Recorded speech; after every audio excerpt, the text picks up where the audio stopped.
on the list is one real star near Bankery. We have got the lovely Grace of Aberdeenshire Highland Beef. How are you? Oh, good, thank you, Craig. Welcome to the farm. Lovely to be back on the farm. I've been at a few farms, may I Yes. say. So we'll start it just exactly like I've asked a few people along the way. I wonder if Grace will have the answer. Oh, What time did you yoke the day? 6 o'clock. Oh, so a late 6. Is she the early morning yoker? Almost. Almost. There was somebody a wee bit earlier. Oh, well. So let's get this gate open and you can tell us all about this absolutely unique Aberdeenshire experience. And the last time I was here, I was a wee bit scared. So I'm feeling a little bit braver this time. We're in good company. Yes. I'm going to pass over to you, tell the story, Yeah. tell everybody what they can expect. You're about to receive some international visitors and they must be getting so excited Yes, by this. definitely. Coming to Scotland, one of their wish lists is to actually encounter a Highland cow and get that important picture of this unique Scottish iconic breed with the big hairy coats and the swooping horns. So really from the minute they arrive at the airport, there's kind of books, coasters and everything. So this is a big deal. Yes, it is, and certainly it's even more of a surprise to hear that they're a beef breed too, and Yes. that not only do they look wonderful, but they taste great too. Yeah, absolutely. Yeah. So who have we got here? So I've got some of my favourites in the herd in for you to meet today. We've got Hazel here, one of my favourite cows, and our calf Havana. And we've got Abby in the pen next door, Duchess and her little calf. The Duchess. They've all got lovely Gaelic or Scottish names and registered with the Breed Society. They look very happy and chilled. They are pretty relaxed. It's a bit of a treat for them being brought in to meet you today, Craig, and the visitors that are coming tonight for a tour and an experience here on the farm. No matter what the weather is, there's always somebody wanting to come and meet the cattle in the herd and find out all about them.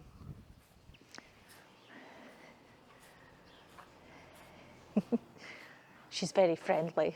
Very friendly. Got a new friend. Yes. So what are they eating? So this one here is called Robin, a female Highland heifer. She's 2 years of age, part of the breeding herd, so we'll have a lot of mums in the herd and for the future, our breeding stock. And then we have the beef herd, the ones that are being reared for the important supply for the butchery, where we make all our produce for supplying direct to hotels and restaurants and attending farmers markets for our domestic customers every weekend. So the day never stops. It never does, no. It's a constant list of jobs to do each day on the farm, but the favourite part definitely is hands-on working with a lovely breed. Well, I have to say, I think it's not until you come on the farm, whatever, from a food producer's point of view, that you have real appreciation for the hard work and the passion. And I just want to say a huge thank you. Yeah. Aberdeenshire are so lucky to have you. And, what's going on here? You're saying, I've had enough. She's just working her way around the bar. Yeah. But yeah. you've got a real connection with them, haven't you? Yes, you get very attached to your cattle, very passionate about the breed and doing a good job, rearing them from birth all the way through to maturity. It's a good 3 years in the making at least, before you have your finished product.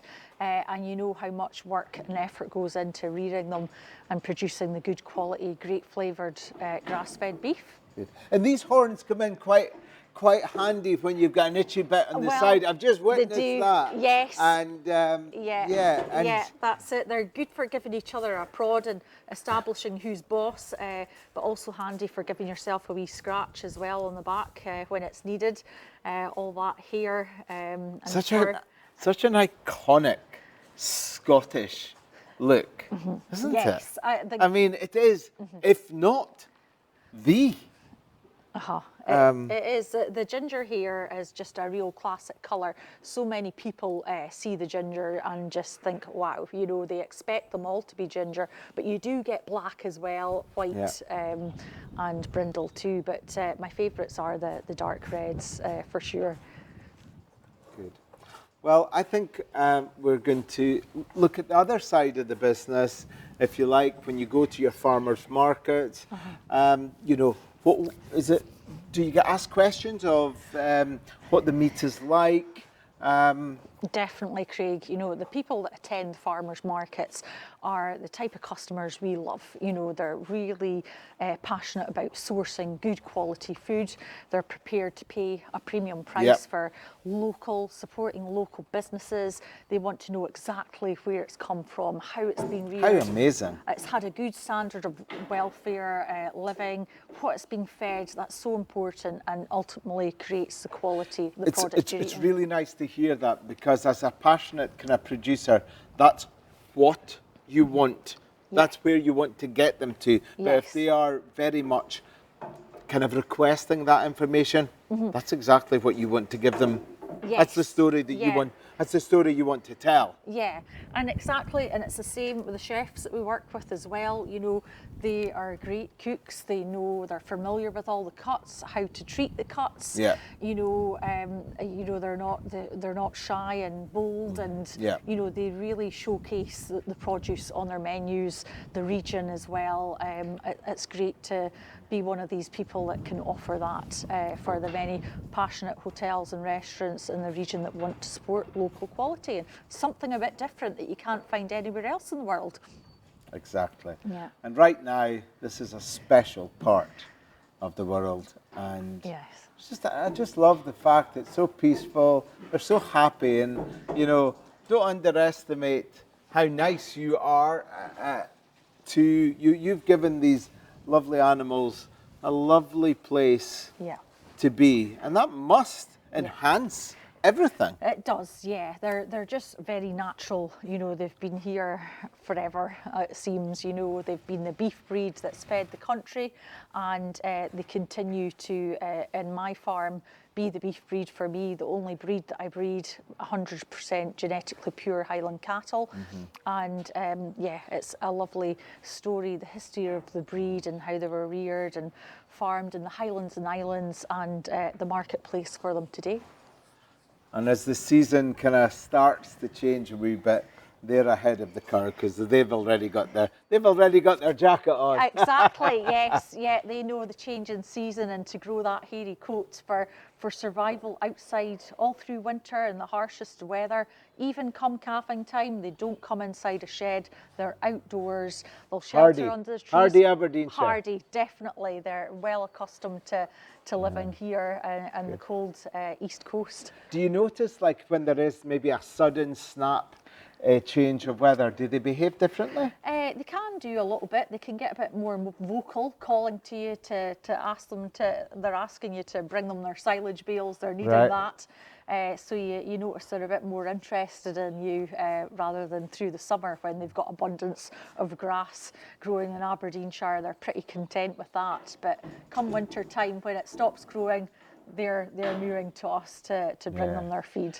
It's maybe a weird question to ask, but on a day that you've maybe got life challenges like anyone else, do you have a wee chat to them? Oh, definitely, yes. They all know their names, so the more you speak, engage with them, the more they establish a bond, a sense of trust, and they fear you less. So that's an important conversation to be had every day whenever you see them.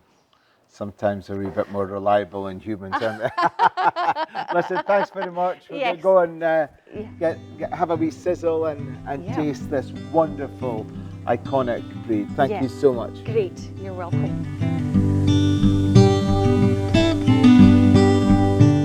So on the road cooking, perfect. We've got our on the road kitchen. Grace, do you mind? Excellent. Okay, so we have got the fabulous beef that we've talked about. It looks absolutely fantastic, and I don't really need to do much to it. But I thought a real nod to where we are, we would have a wee sizzle and, of course, add a bit more Aberdeenshire. So I'm going to, first of all, I've got a shallot and I'm just going to slice that up.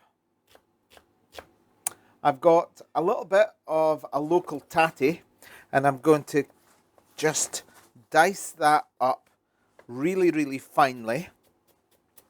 I've got some barley that I've got left over, some thyme and some butter.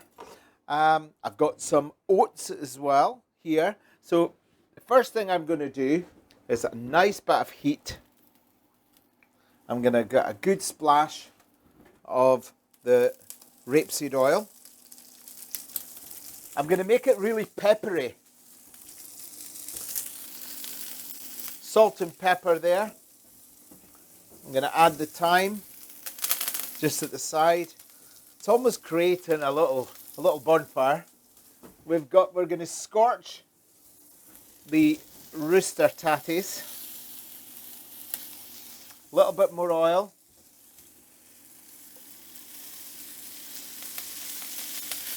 Quite a fierce heat.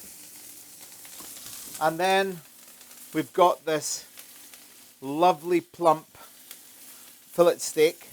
We're going to put that right at the back.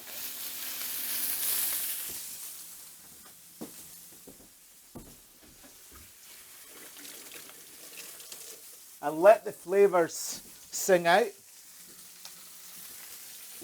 And somehow I am going to make sure that we get the buttery centre stage on this Aberdeenshire road trip feast. That smells fantastic, may I say. Just make sure it doesn't burn. Nice bit of colour. And we have the jet black heart from Brewdog. I knew this would come in handy. And we're just going to let that sizzle. A little bit more black pepper and the Stonehaven sea salt. And we're even going to add a little bit of oats on top of the steak. It would be rude not to add a nice bit of Scottish butter.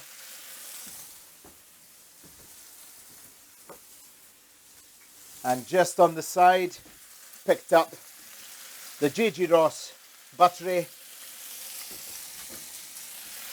Look at that. So we're just going to pull all that together.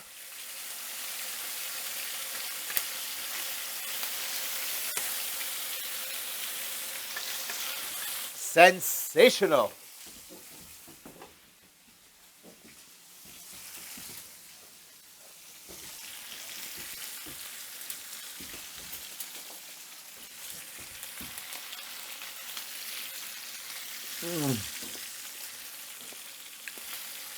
Got all the juices.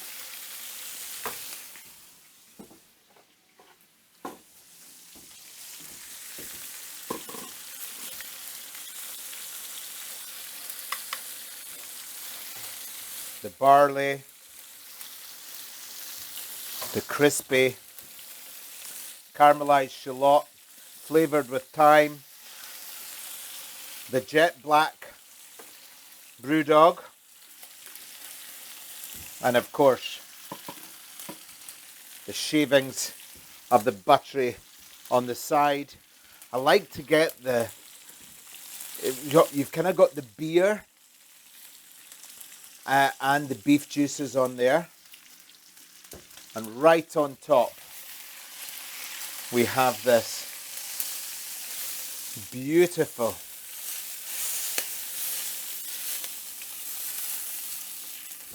Aberdeenshire cattle fillet steak.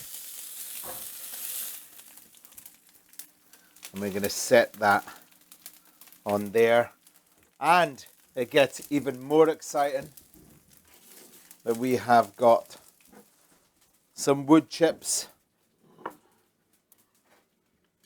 that we are very much going to just give it a real last minute smoke.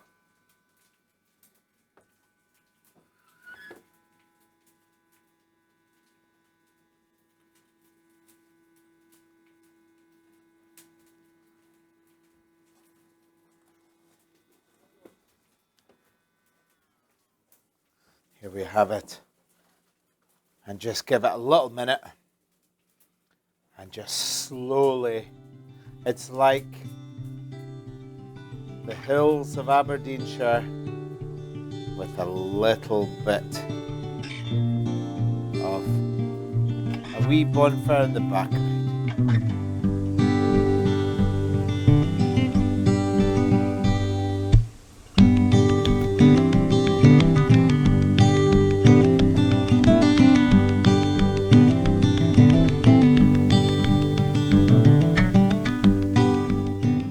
Just a wee reek of smoke, as they say here. And there is something about learning the full story about where something comes from, how much love and passion, dedication from the likes of Grace. You know, they're pets, but they're also very much a business. And I like the fact that she puts so much love into the whole experience. And people are arriving here from America in 10 minutes' time, and boy, are they in for a treat. Well done, Grace. Keep doing what you're doing.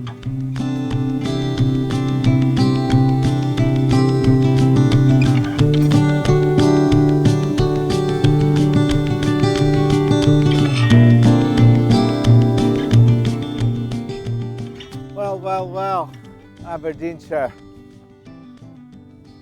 That is the end of my trip. And I guess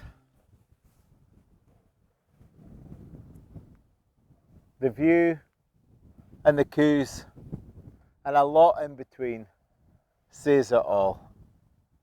I loved it before and I'm loving it now. Time to head home.